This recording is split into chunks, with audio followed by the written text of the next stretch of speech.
har om genitivreglerne, og der er 3 forskellige regler, og jeg har den første, som er en apostrof, og så et S efter en apostrof. Og så har jeg 3 sætninger, og den første hedder mis tror jeg sort, den anden hedder hundens ører lange og bløde, og den tredje hedder løvens tænder er skarpe. Og den her regel, den bruges ved mennesker og højrestående dyr, hvor ordet ikke allerede eller i forvejen ender på S. Og det så sker, når man oversætter den med, at man tilføjer et S, som man gør på dansk, så det hedder Mia's shirt is black, the dog's ears are long and soft, and the lion's teeth are sharp. Men det der så gør, fordi at ordene ikke allerede ender på S, så tilføjer man apostrofer, inden man tilføjer et S. Det er alle 3 eksempler. Ja, og apostrofregel nummer 2, det er på ord, som allerede ender på S eller flertal, eller og flertal. Første eksempel, det hedder Jesus disciple respekterede og troede på ham. Og her putter man selvfølgelig apostrof efter S, da Jesus allerede ender på S.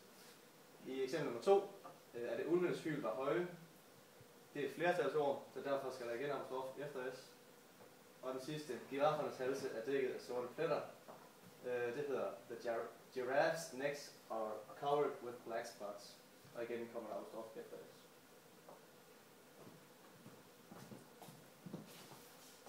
Yes, og den sidste regel, vi har, det er opkonstruktionen.